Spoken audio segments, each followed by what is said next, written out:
네, 고등부 친구들 안녕하세요. 또 유튜브를 통해서 영상을 보고 있는 친구들 안녕하세요. 그리고 여러 선생님들, 그리고 여러 학부모님들, 그리고 야담탁구팀 팀원님들 안녕하세요.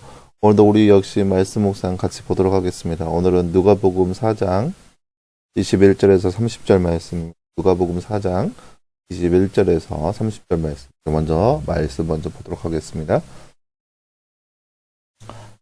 그래서 예수께서 그들에게 말씀하기 시작하여 오늘 이 성경이 너희가 듣는 가운데 성취되었다라고 하시니 모든 이들이 그분을 인정하고 그분의 입에서 나오는 은혜의 말씀들에 놀라면서 말하기를 사람이 요셉의 아들이 아닌가라고 하였다.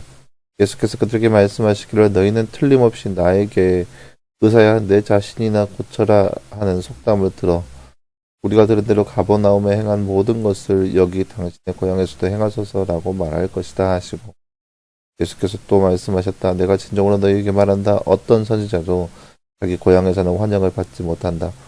내가 참으로 너희에게 말하니 엘리야 시대에 3년 6개월 동안 하늘이 닫혀서 온 땅에 기근이 심하게 되었을 때 이스라엘에 많은 과부들이 있었으나 엘리야는 그들 가운데 그 누구에게도 보냄을 받지 않고 오직 시돈 지방 사렙다의 하는 과부에게만 보냄을 받았다.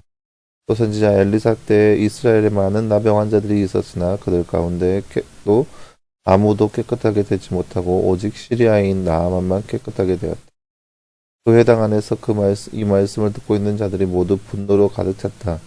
그들이 일어나 그분을 성읍 밖으로 쫓아내고 그들의 성읍에서 세워진 산 벼랑까지 끌고 가서 문을 밀어뜨리려고 하였으나 예수께서는 그들 한가운데를 지나서 떠나가셨다. 아멘. 네, 여러분, 오늘 말씀은 우리가 지난 주일날 함께 살펴봤죠. 예수님께서 고향에서의 환영을 받지 못하고 있는 그러한 모습들. 예수님께서 이사야 말씀을 강론하시고 나서 모여있는 모든 사람들 앞에서 이렇게 얘기합니다. 오늘 이 성경이 너희에게 듣는 가운데 성취되었다. 그러니까 메시아가 너희가 본 가운데 임하였다라고 이야기하는 거죠. 많은 사람들이 그걸 듣고 놀랐어요. 왜 놀랐냐? 예수가 어떤 사람인지 그들은 알고 있었다는 거죠. 분명히 그가 자라나는 모습과 그가 성장하는 모습 다 봤는데 어떻게 그렇게 그 사람이 메시아가 될 수 있냐라는 거죠. 사람들이 저 사람 요셉의 아들 아니냐? 근데 무슨 소리야? 메시아라니 이러면서 예수님을 향하여서 안 좋게 부정적으로 생각했다는 거예요. 그러니까 예수님이 그들의 생각을 아시고 봐라 의사가 네 병을 고치겠느냐. 어떤 선지자도 고향에서는 환영받지 못한다. 좀 그렇거든요. 아무리 뭐 은혜받는 말씀 그런 게 한다 하더라도 자기의 고향 가서 자기가 그런 소년 시절을 보냈던 그 땅에 가서 말씀을 전한다는 거 어렵거든요. 왜냐하면은 그 예전에 있던 그런 삶의 모습을 다 알기 때문에 예전에 이렇게 살았던 네가 이렇게 얘기한다고 이렇게 하면서 그런 생각들 그런 선입견들을 가지고 있기 때문에 말씀을 받아들이기가 힘들어요. 그렇기 때문에 예수님께서 나사렛에서 태어나서 나사렛에서 자라났기 때문에 나사렛 사람들이 그 예전 성장기 시대 그 사람 예수님을 보고 판단하는 거죠. 그러면 목수의 아들이다라고. 그래서 예수님께서 그래 그거는 힘든 일이다. 엘리야 시대에도 여러 과부가 있었지만 사렙다 과부만 보냄을 받았고 사렙다 과부를 위해서만 엘리야가 보냄을 받았고 엘리사 시대에도 나만 시리아인 나아만만 깨끗하게 되었다. 여러 나병들이 있었지만 마찬가지 너희들도 마찬가지로 보냄을 받지 않았다는 거죠. 그를 위해서. 그래서 그들이 화나서 막 예수님을 죽이려고 하는 모습이 오늘 말씀의 내용이라 할 수 있겠습니다. 말씀 읽고 빈칸에 알맞는 말을 넣으세요. 예수께서 또 말씀하셨다. 내가 진정으로 너희에게 말한다. 어떤 삐도 자기 삐에서는 삐를 받지 못한다. 말씀 24절 말씀이네요. 24절 말씀. 내가 진정으로 너희에게 말한다. 어떤 선지자도 자기 고향에서는 환영을 받지 못한다. 어떤 선지자도 자기 고향에서는 환영을 받지 못한다. 예수께서 회당에서 하신 말씀을 들은 사람들은 무엇으로 가득 찼습니까? 분노로 가득 찼습니다.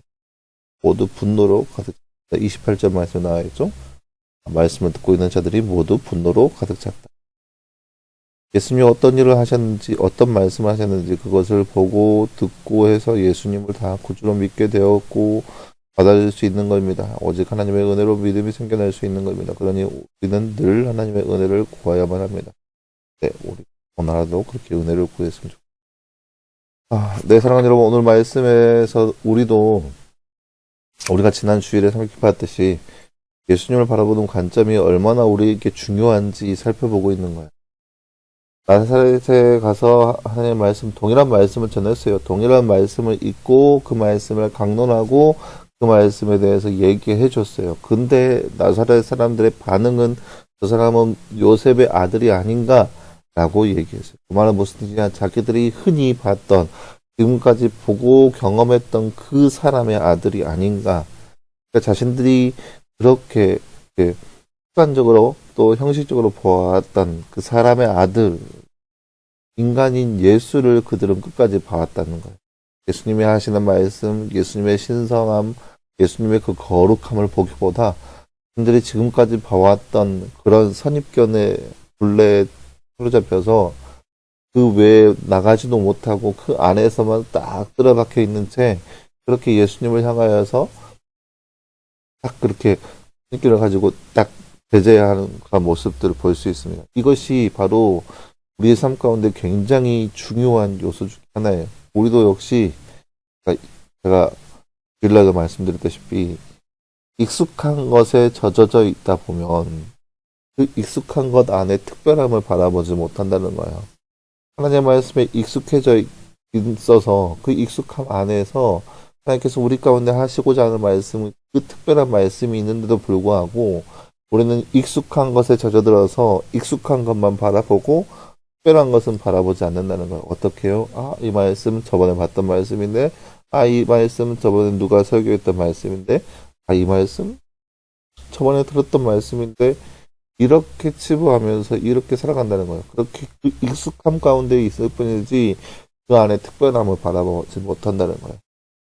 예전에 어떤 한 목사님이 주일날 설교를 하시는데 요한복음 3장 13절 말씀을 가지고 하나님의 세상을 이처럼 사랑하사 독생자를 주셨으니 이는 저를 믿는 자마다 영생을 얻게 하려 하십니다. 이 말씀을 가지고 하나님의 사랑에 대해서 전했어요. 근데 똑같이 그 다음 주에 가서 똑같이 그 말씀을 가지고 똑같은 본문과 똑같은 원고를 가지고 설교를 하셨어요. 그 다음에도 똑같이 그 원고와 그 본문을 가지고 또 몇 주 동안 그렇게 같은 본문과 같은 원고를 가지고 설교하니까 사람들이 이상하게 생각하는 거예요. 그래서 목사님한테 물어봤죠. 목사님 왜 이렇게 똑같은 본문과 똑같은 원고를 가지고 설교하시냐고, 우리를 뭘로 여기시냐고. 그 목사님이 하시는 말씀이 왜 이렇게 몇 주간을 걸쳐서 하나님의 사랑에 대해서 전하는데 왜 그 사랑에 대해서 여러 번 생각하지도 않고 그 사랑에 대해서 변하지도 않고 그 사랑 가운데 나아가지도 않냐고. 익숙함이 있지만 그 안에 특별함을 바라보지 못한 거예요. 하나님의 사랑에 대해서 익숙한 모습이 있지만 그 안에 하나님의 특별한 사랑을 경험하지 못한 거예요. 사랑하는 여러분, 예배 안에서 말씀 안에서 익숙함에 젖어져 있다 보면 그 안에 특별한 것을 바라보지 못해요. 날마다 하나님 말씀은 새롭고 날마다 하나님 말씀은 우리에게 중요하고 날마다 하나님 말씀은 늘 우리 삶 가운데 살아 움직이는 거야. 매번 똑같은 말씀을 접하는 게 아니라 매번 살아있는 말씀을 접하고 있는 것이 바로 우리의 모습인 거예요. 그러기 때문에 그저 한 권의 책으로서 이것은 성경책이다라고 여기는 것이 아니라 이것은 하나님의 말씀이다라고 여길 수 있는 우리의 모습. 여러분, 이것은 성경책이 아니라 하나님의 말씀. 성경책이라면 변함이 없는 2000여 년 동안 변함이 없는 그런 책, 그냥 문자로 이루어진 그런 책인 거죠. 이렇게 종이와 글자로 이루어진 책인 거죠. 하지만 그것은 성경책이 아니라 하나님의 분명한 살아있는 말씀.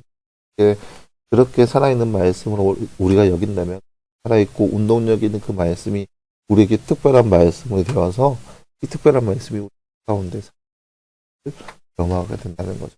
이렇게 오늘도 살아가면서 그렇게 익숙한 것에 젖어 들어가서 익숙한 것 안에서 특별한 것을 바라보지 못하는 우리의 모습이 아니라 늘 우리 가운데 특별하고 살아있고 운동력 있는 그 말씀, 또 우리 삶 가운데 두고 살아갈 수 있는 우리의 모습을 소망합니다. 이렇게 기도하겠습니다.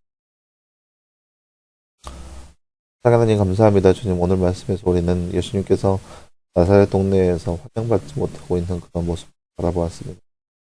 예수님을 분명 만났지만 그들은 까지 봤던 예수님의 모습에 익숙해져 있어서 예수님의 신성함과 놀라우신 그 은혜와 말씀을 강론하신 그 지혜를 바라보지 못하는 우리를 범했습니다. 하나님, 이 말씀을 바라보는 우리의 삶 가운데도 익숙한 것에 젖어들어서 하나님의 분명하고도 살아계신 하나님 말씀을 바라보지 못하는 늘 우리 삶 가운데 살아있고 특별한 그 말씀을 우리 삶 가운데 받아들일 수 있고 우리 가운데 함께하여 주시옵소서. 모든 말씀 감사드리며 살아계신 예수님의 이름으로 기도하였습니다. 아멘. 네, 여러분 감사합니다. 날씨가 굉장히 습한데요. 날마다 비가 오는 것 같아요. 여러분 날씨가 이럼에도 불구하고 여러분 감기 조심하시고 늘 긍정적으로 이렇게 말씀 안에 살아갈 수 있는 되었습니다. 여러분 수고했고요. 내일 또 말씀 묵상 보도록 하겠습니다. 수고했습니다.